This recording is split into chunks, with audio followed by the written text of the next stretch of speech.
Hello friends, मैं doctor Rahul Singh. Doctor Rahul piles and fistula clinic के नाम से मेरा क्लिनिक लखनऊ में है। यहाँ पे मैं बवासीर, भगंदर और फिशर की चिकित्सा छासू द्वारा करता हूँ।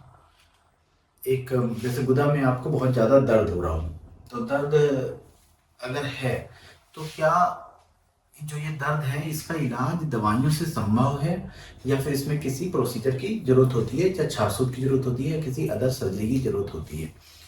तो इसी टॉपिक को लेके मैंने ये वीडियो बनाया है कि ऐसी कंडीशन में क्या सारे पेशेंट्स को दवाइयों से ही आराम पड़ जाता है, या फिर कोई इसमें प्रोसीजर की या कोई सर्जरी की या ऑपरेशन की या फिर छासूत की आवश्यकता पड़ती है।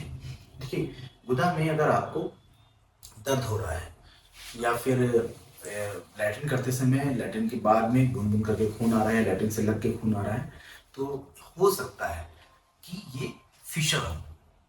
ठीक, और फिशर का मतलब हो गया गुदा में कोई कट लग जाना, गुदा के अंदर कोई घाव बन जाना। तो वो घाव की वजह से जब आप मल त्याग के लिए जाते हैं तो आपको दर्द महसूस होता है।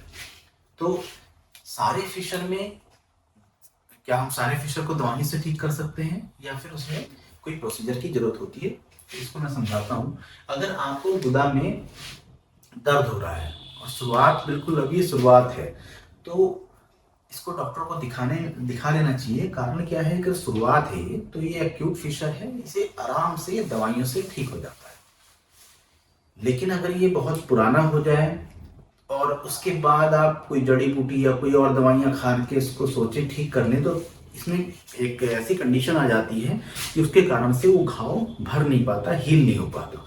जब गुदा में कट लगता है तो गुदा कभी कभी अपने को टाइट कर लेती है, मतलब स्फिंक्टर्स उसके टाइट हो जाते हैं। जो मसल्स होती है गुदा की चारों तरफ, जो गुदा को खोलती है और बंद करती है, ये मसल्स टाइट हो जाती है।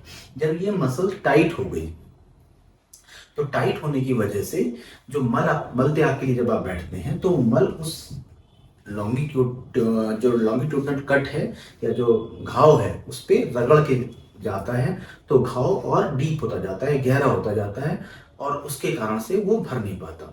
उसके कारण से वहां पे एक स्किन बढ़ के लटक जाती है, जिसको सेंटिनल टैग या स्किन टैग कहते हैं। उसी को कुछ लोग उसको बवासीर समझते हैं, तो वो बवासीर नहीं होती, इसको सेंटिनल टैग कहते हैं। तो अगर पुराना हो जाए तो गुदा टाइट कर ली और टैग भी डेवलप हो गया, तो अगर ये कंडीशन आ गई है तो ऐसी कंडीशन में आपको दवाई से फायदा नहीं होगा, इसमें किसी न किसी प्रोसीजर की आवश्यकता होगी।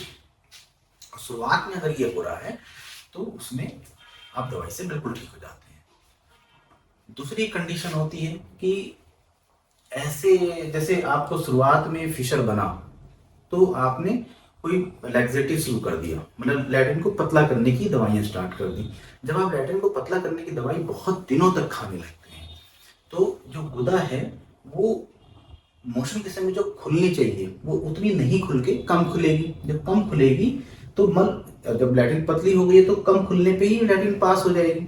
तो ऐसी कंडीशन जब बहुत दिनों तक रहती है पेशेंट की, ये प्रैक्टिकली मैंने देखा है, तो ऐसे में भी गुदा टाइट हो जाती है, गुदा की मसल्स टाइट हो जाती हैं। और जैसे ही आप लैक्सेटिव छोड़ते हैं या स्टूल पतला करने की कोई दवाई खा रहे हैं उसको छोड़ते हैं तो आपको फिर से दर्द शुरू हो जाता है।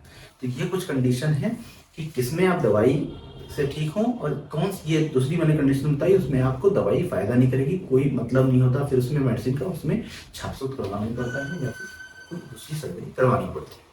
तो इस वीडियो में इतनी जानकारी। नेक्स्ट वीडियो में मैं आपको पाइल्स के बारे में बताऊंगा, कौन से पाइल्स हैं, बवासीर कौन सी होती है, और कौन सी में मतलब कौन सी बवासीर दवाई से ठीक हो जाती है और कौन से में छापसूत करना पड़ता है।